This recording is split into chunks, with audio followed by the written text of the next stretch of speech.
네, 4월 24일 장윤선의 취재 편의점 시작하겠습니다. 사실 지금 대법원 조희대 대법원장에 대한 관심이 가장 뜨겁습니다.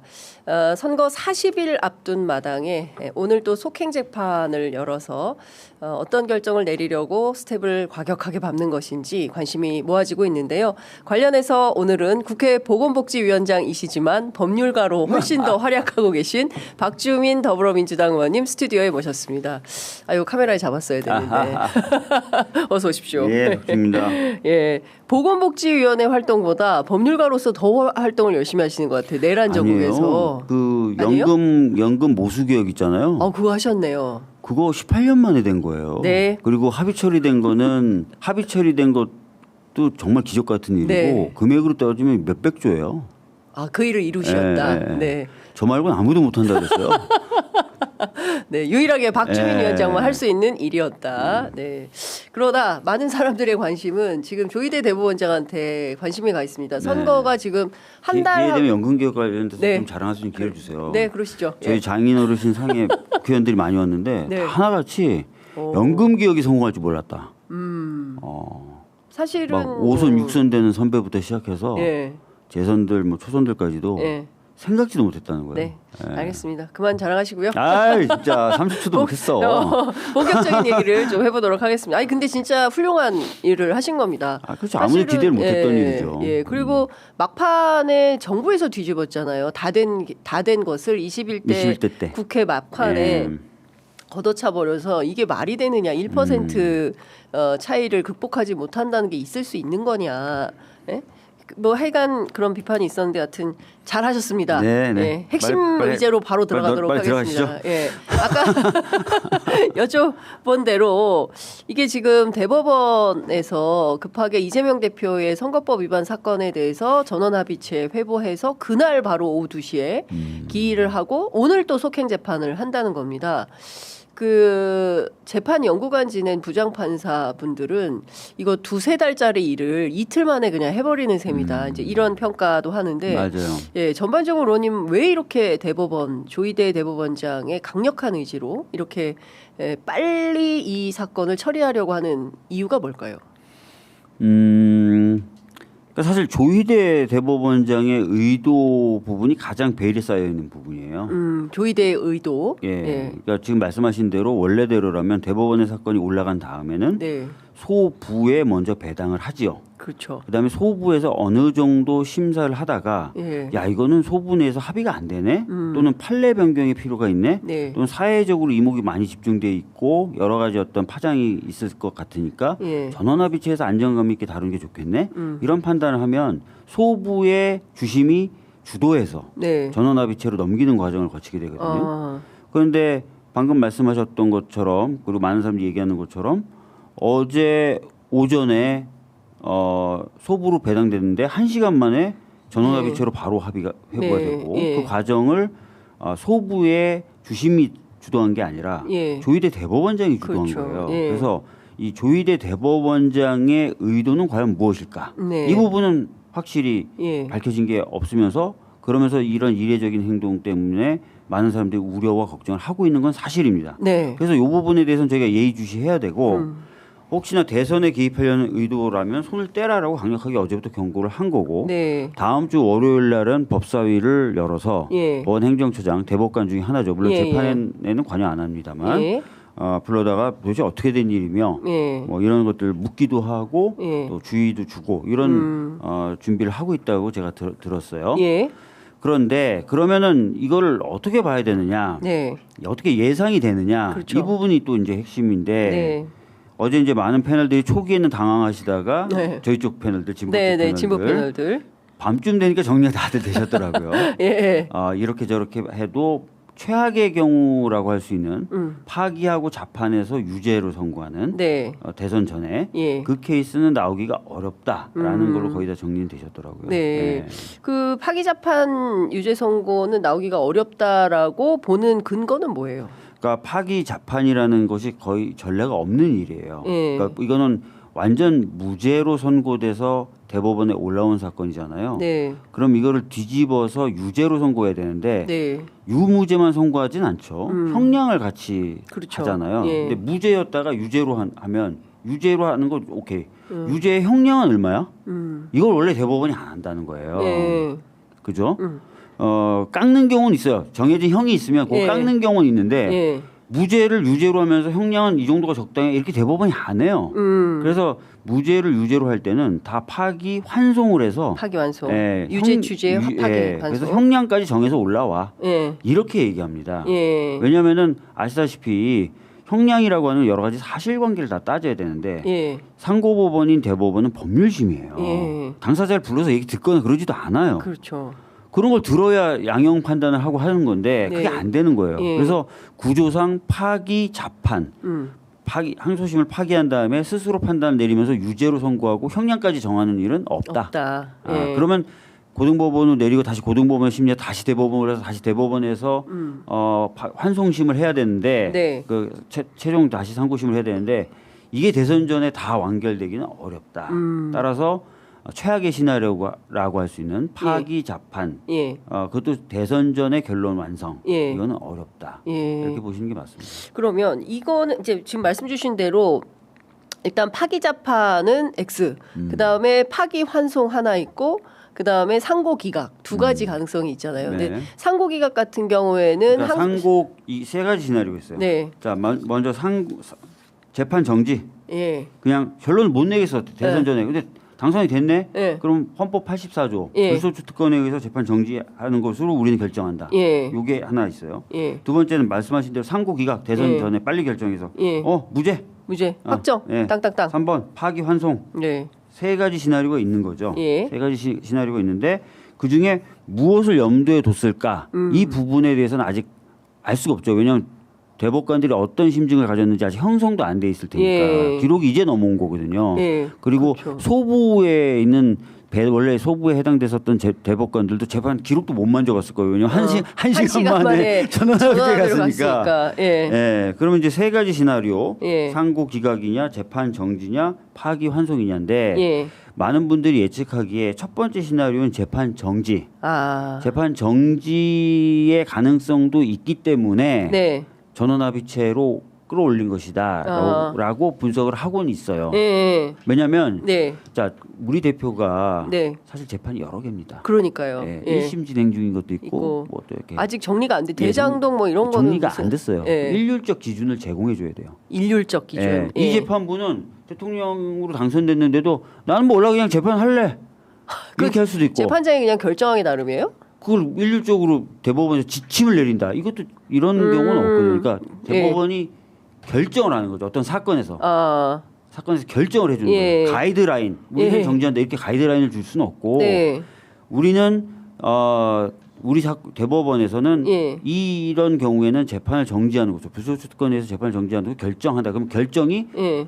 대법원 판례처럼 영향을 미치잖아요. 그렇죠. 그러니까 그런 식으로 뭔가 가이드라인을 직접 줄 수는 없으니까 예. 그런 것까지 염두에 두고 전원합의체로 끌어올린 것이다라는 썰. 분석. 예, 썰. 예. 그다음에 아이고 뭐 상고 기각 빨리 끝내서 예. 안정감 있게 하려고 한다. 예. 썰. 예. 아니다. 혹시나 모르니까 흔들어 보자. 예.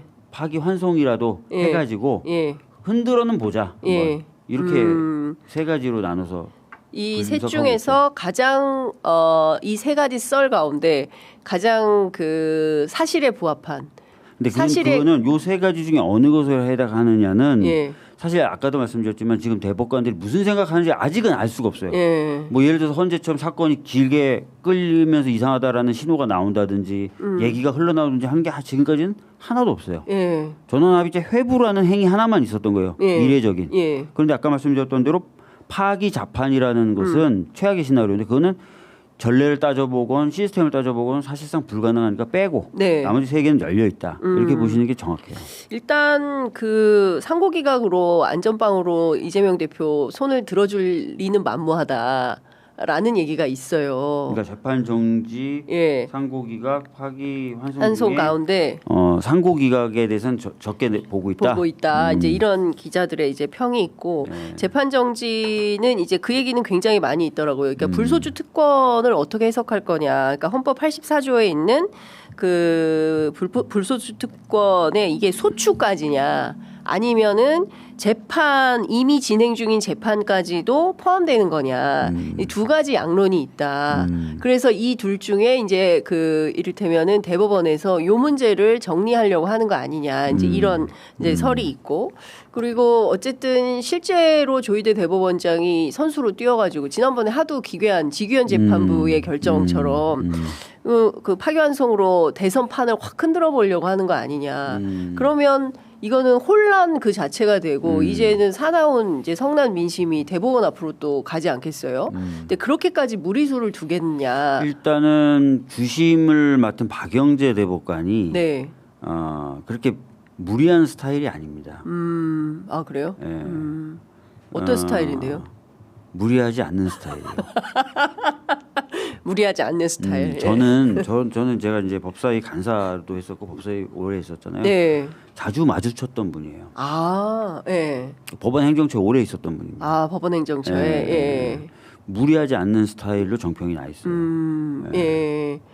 그러면은 이분이 이제 그런데 이제 주심이기는 한데 주심이 막 소부에서 주도해서 아 이건 아무래도 안 되겠어 전압으로 가서 논의를 해봐야 되겠어라고 주도권을 준 게 아니라 지금 조희대 대법원장이 주도권을 들고 이거 전압으로 합시다라고 해서 1시간 만에 올리고 또 오늘 또 속행 재판을 네. 하고 그래서 마음을 놔서는 안 돼요. 아까도 네. 말씀드렸지만 조희대 대법원장이 무슨 생각인 거냐? 무슨 생각인 것이냐, 네. 그리고 어떤 영향을 미치려고 하는 것이냐 예. 계속 예의주시하고 지켜봐야 됩니다. 예. 다만 제가 지금 이렇게 말씀드리는 이유는 뭐냐면 네. 그러니까 파기 자판을 뺀 그 다음 최악의 시나리오가 파기 환송이잖아요. 환송이죠. 예. 파기 환송될 것이다, 파기 환송 됐다, 뭐 등등등을 가지고 사실은 흔들려고 하는 의도가 있겠죠. 그러면 대선판을 대선판을 예. 만약에 예. 최악의 경우에 예. 그런 의도가 있을 수도 있겠죠. 예. 그래서 자꾸 불안해하면 그래서 우리 대표 좀 불안한 거 아니야? 우리 대표 당선시키면 안 되는 거 아니야? 혹시나 이렇게까지 여러분들이 자꾸 불안해하시고 그러면 안 돼요. 그러니까 예컨대 선거 불안의 어떤 새로운 아니, 요소로 사실은 파기환송은 네. 당장 결론이 나오는 게 아니라 불안만 가중시키는 거거든요. 그렇죠. 어떻게 결론 날지 모르니까 네. 그게 다시 또 항소심 재판부로 넘어가서 처음부터 다시 또 살펴봐야 그러니까요. 되니까. 그래서 너무 불안해하시면 예. 이건 오히려 말려드는 걸 수도 있다. 그래서 좀 차분하게 예. 예의주시하시고 긴장은 하시되 예. 우리끼리도 막 우왕좌왕하면 안 불안해 된다. 하면은 사실은 지금 보수 언론들이나 이쪽에서 바라는 게 그거 아닐까요? 그러니까 저는 좀 선거판을 그런 생각이 들어요. 그렇죠. 약간 그러니까 국민의힘은 사실상 솔직히 이런 표현 그렇지만 뭐냐 바퀴벌레가 등장하고 막 이런 판이니까 거기에 대해서는 사실 국민들이 야, 지금 이거 너무 심하다 이런 건데 민주당 같은 경우 굉장히 안정적으로 어제 그 토론회에서는 이게 후보 토론회인지 간담회인지 잘 모르겠다. 그래서 정책 놓고 조용한 그렇죠. 경선을 하고 그래서 있는데 사실은 이제 지금 저쪽 국민의힘 경선 과정을 보건 그 동안의 국민의힘이나 보수 언론이 하는 것들을 보던 예. 기승전 우리 그렇죠. 대표였단 말이에요. 예. 꼭 거기에 굉장한 파기환송이 되면 땔감이 될 텐데 그러면서 국민들에게 막 불안하다 막 이런 얘기를 하겠죠. 불안 요소를 가중시키기 위한 어쩌면 그러면 그 자체로 대법원이 조희대 대법원장이 선거판에 끼고 있는 거 아닙니까? 그러니까 이제 파기 자판이라는 거는 시스템상 도저히 안 돼요. 네. 그러면 이제 파기 환송 정도를 해가지고 판에 불안감을 가중시키면서 예. 뭔가 하려고 하는 거 아닐까라는 의심은 가질 수 있잖아요. 저희가. 네, 네. 그러니까 그런 부분을 경계하되 파기 환송됐다고 해서 어떤 결론이 나오는 게 아니거든요. 네, 그렇죠. 그러니까 우리는 흔들림 없이 가야죠.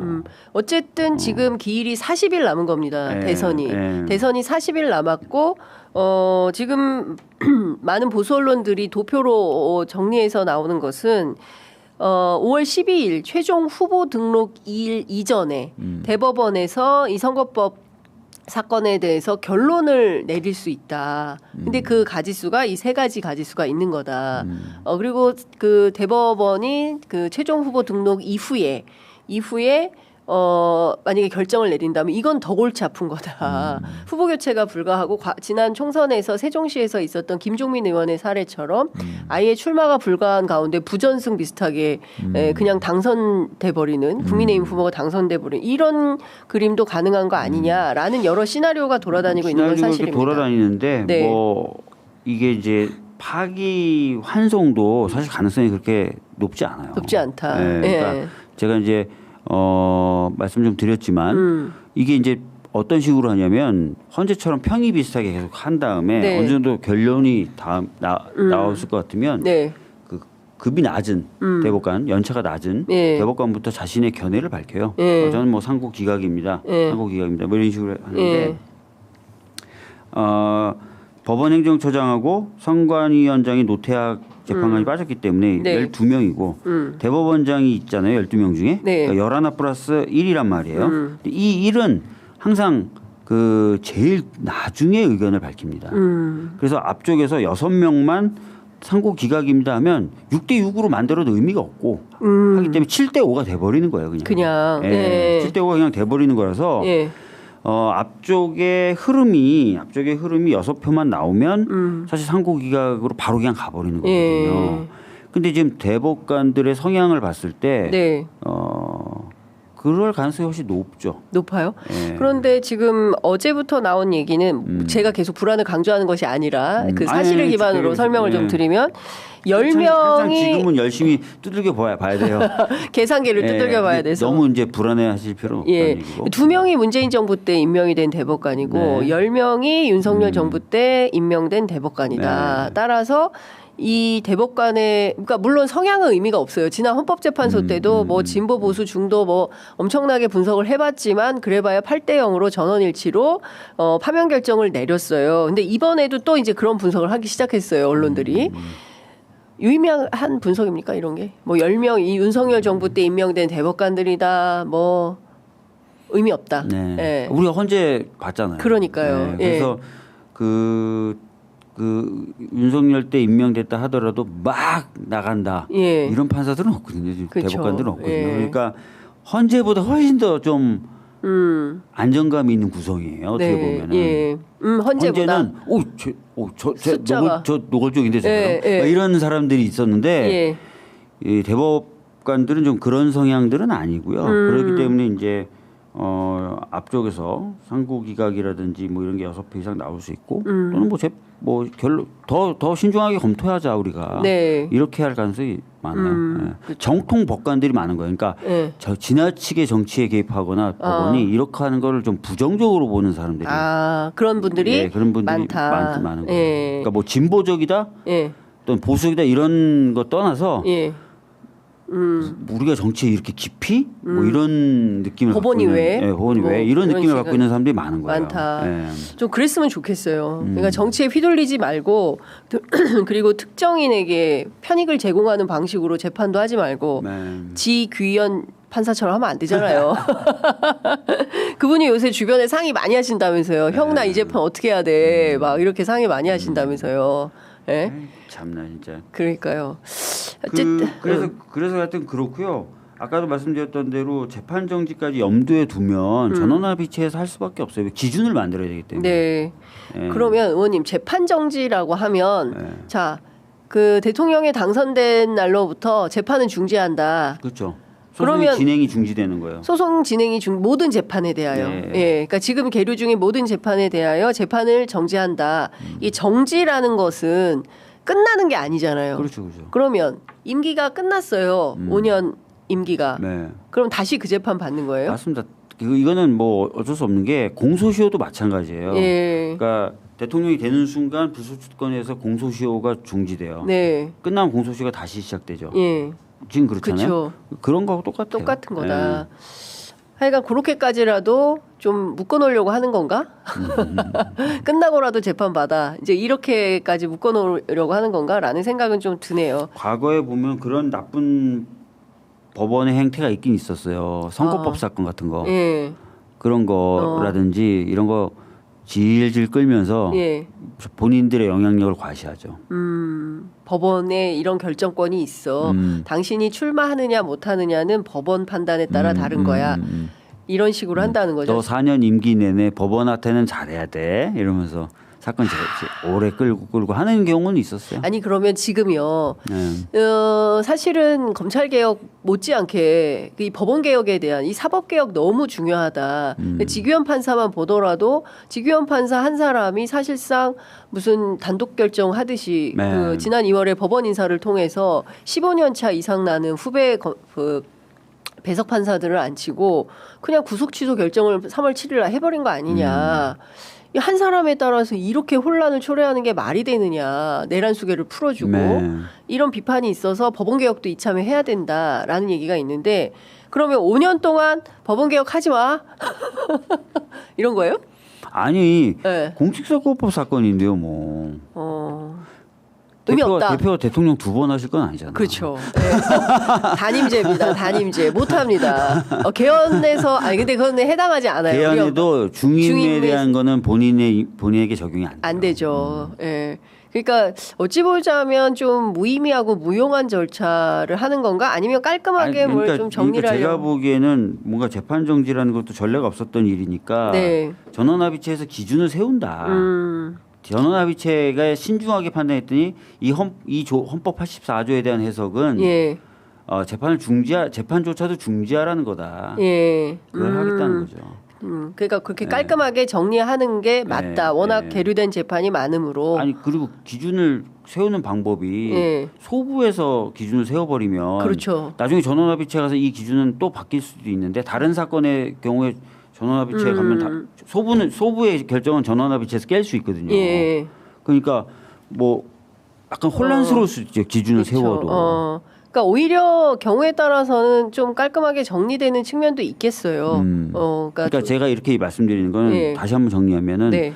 조희대 대법원장의 의도는 아직 불명한데 네. 매우 이례적인 행위를 하고 있기 때문에 충분히 우려를 갖고 긴장감을 갖고 저희가 견제하고 네. 목소리를 내야 된다. 네. 그래서 이미 뭐 우리 당에서는 여러 의원들 뭐 네. 또 당 차원 법사위 차원에서 목소리를 내고 있고 네. 다음 주 월요일 날은 법사위까지 열어서 견제를 하겠다. 예. 그러나 네. 이들이 노리는 것이 불안감의 가중이라면 네. 특히 파기환송 등을 통한 예. 이런 불안감의 가중이라면 우리가 거기에 휘말릴 필요까지는 없겠다.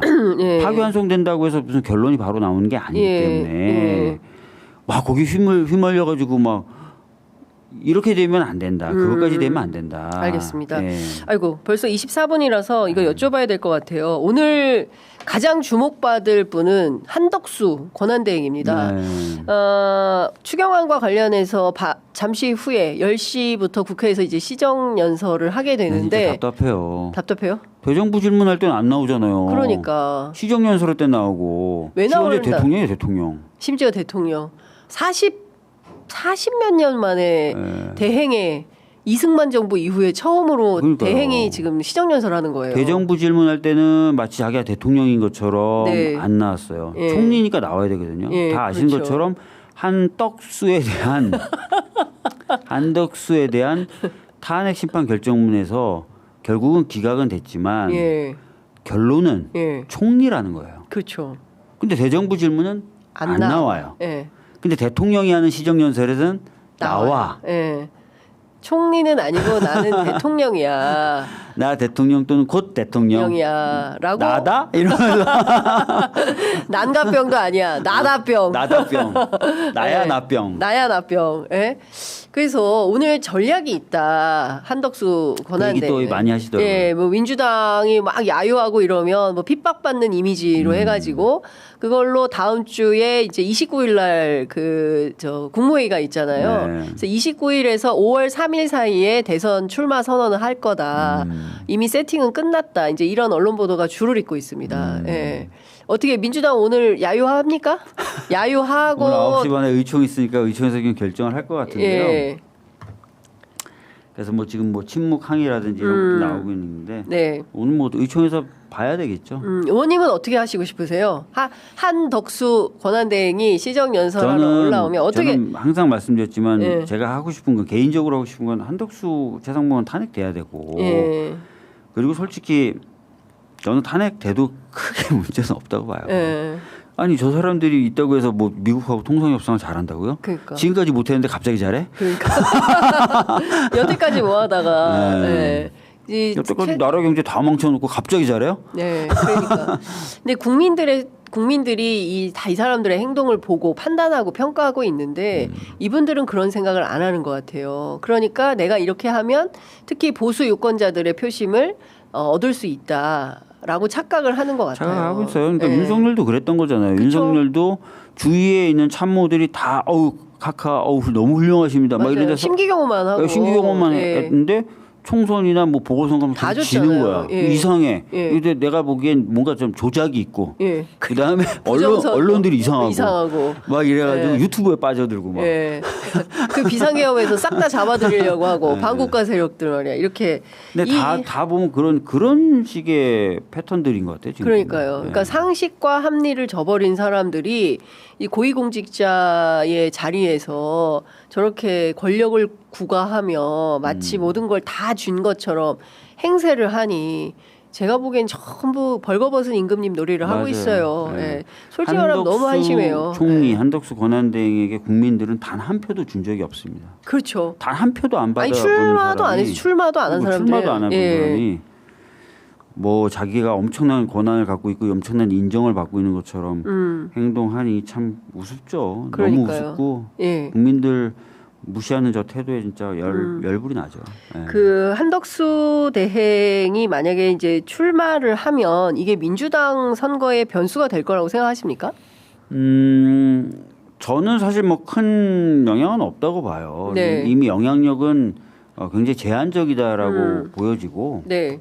심지어 뭐 몇몇 언론 조사에서 보면 중도나 이런 쪽에서는 한덕수에 네. 대해서 굉장히 부정적으로 보잖아요. 예. 지금. 그렇죠. 네, 본인이 스탠스를 뭔가 내란을 종식하는데 적극적으로 협조하고 막 이렇게 네. 하고 하다가 나오면은 뭔가 다른 평가가 가능하겠는데 지금 뭐 거의 자기가 수괴인 것처럼 행동하잖아요. 아니 심판이 지금 선수로 뛰겠다고 그러니까요. 하는 거니까 진짜 말도 안 되는 거죠. 근데 그런 문제가 심각한데 이제 시간이 다 돼서 2분밖에 안 남아서 조금 원님께 더 해도 돼요. 그래요? 다음 분 와 있을 것 같은데. 그래요? 메시지 좀 넣어주세요. 아니 근데 의원님 이것 좀 여쭤볼게요. 네. 지금 그 재판이 그 윤석열 재판과 관련해서 심각한 문제가 있는 건 지규현 재판부도 걱정해야 그렇지만 되긴 해요. 네. 그리고 또 하나가 그 노상원 관련된 재판, 그 다음에 이제 김용현 재판, 이게 거의 사실상 비공개 재판으로 진행이 되고 있어서 사실상 국민들이 이 내란의 과정의 전모가 어떻게 되는지를 잘 모르는 가운데 이 중요 임무 종사자에 해당하는 사람들의 재판이 어떻게 돌아가는지 이제 기자들만 들어가서 확인을 좀 하고 있는 그런 수준이에요. 그래서 지금 두 가지 정도에 대한 고민을 해야 될 것 같은데 일단 법원 쪽에는 근데 지금 딱히 저희들이 수단을 쓸 수 있는 방법이 별로 없어요. 첫 번째로 네. 법원이라는 예. 파트를 봤을 때는 예. 아시다시피 법원은 고도의 독립성이 보장되어 있기 때문에 뭐 내부 징계로도 해임이 안 되잖아요, 사실은. 그리고 인사이동을 지금 시킬 수 있는 그것 시즌도 아니에요, 네. 그죠? 그렇기 때문에 이런 부분에 있어서는 참 답답한데. 그래도 저희가 지금 특검법을 새로 발의할 건데 네. 그 특검이 당연히 이제 내란에 관련된 공소 유지를 담당하게 됩니다. 그러면 이제 이 검찰 많은 분들이 걱정하시는 게 지기현이 이제 만약에 이제 그 공소를 예. 취소한다 그래도 예. 공소 기각을 한다 그래도 예. 검찰이 항소를 안 할까 봐 걱정하시는 거잖아요. 그렇죠. 근데 예. 그 전에 빨리 저희가 특검법을 좀 통과시켜서 공소 유지를 담당하게 만드는 거죠. 아 특검이. 네, 특검이. 그러니까 뭐 특검을 선출하고 특검이 수사를 위해서 뭐 막 사람을 모으고 그다음에 뭐 시설을 구하고 하는 건 시간이 좀 걸릴 수 있는데 네. 특검이 바로 그냥 공소 유지는 바로 할 수 있잖아요. 네. 본인이 들어가서 예. 뭐 그런 기능을 빨리 좀 부여하고 작동할 수 있도록 특검법을 좀 준비를 해놓으면 네. 그런 부분은 조금 걱정을 덜 수는 있어요. 지금 근데 특검법을 다시 이제 종합특검 뭐 김건희 뭐 등등 묶어가지고 종합특검법을 다시 발의를 한다고 하는데 그러면은 그러니까 새 정부가 들어서면 바로 발동할 수 있게 그렇게 준비를 하신다는 겁니까? 아니면 그에 앞서서 그렇죠. 또 예. 한다는 건가요? 최대한 빨리 통과시켜 놓고 예. 그러니까 6월 3일 대선이 예, 끝나면 예. 그날 6월 4일부터 임기가 시작이니까. 6월 3일 당선되고 그날부터 그 시간부터예요? 그 시간부터 아니겠어요? 지금 대통령 없잖아요. 그렇죠, 없죠. 네, 예. 네. 그러면 6월 3일 자정부터 시작 뭐 이렇게 되는 뭐 그렇게 건가요? 되겠죠. 예. 확정이 되면. 예, 예. 예. 그러면 그러니까 바로 선관위가 이제 당선 확정을 해줘야죠. 그렇죠. 예. 예. 그러니까 당선증을 받으면 그 시간부터 이제 즉시 대통령의 그렇죠. 임무에 이제 돌입을 하게 되는 돌입하는 건데 거죠. 예. 그러면 그때 바로 발효를 바로 할 수 있나요? 그러니까 특검 그 특검법의 네. 발효 시점을 예. 부칙에다가 예. 해놓으면 되죠, 뭐. 예. 시점을 예, 부칙에 예. 그 아예 박아 놓으면 공포 즉시 시행한다 이렇게 하면 되는 거고. 예. 근데 물론 이제 특검을 뽑아야 되니까. 그렇죠. 뽑아야 되니까 그런 절차는 조금 걸리게 뭐 하루 이틀 정도 걸릴 수 있겠죠. 네, 네. 아무리 서두르더라도. 예. 근데 그런 거 좀 준비를 좀 해놓을 수 있으면 해놓으면 네. 될 것 같고. 네. 그다음에 이제 혹시나 거부하면 어떡하냐. 네. 한덕수가 거부를 해놓는다. 예. 거부를 해놓으면 우리가 거부에 대한 제2표결은 시간 제한이 없어요. 가지고 있다가 네. 대통령 당선되시면 거부했던 걸 철회해 버리면 돼요. 알겠습니다. 네. 의원님 또 하나 요새 건진법사 관련된 뭐 관봉부터 시작 관봉 5천만 원 5천만 원. 예, 한국은행 비닐로 다 쌓여 삐지, 있어. 비닐로 쌓여진 네. 게 통째로 그거를 쌀통에 넣었대요.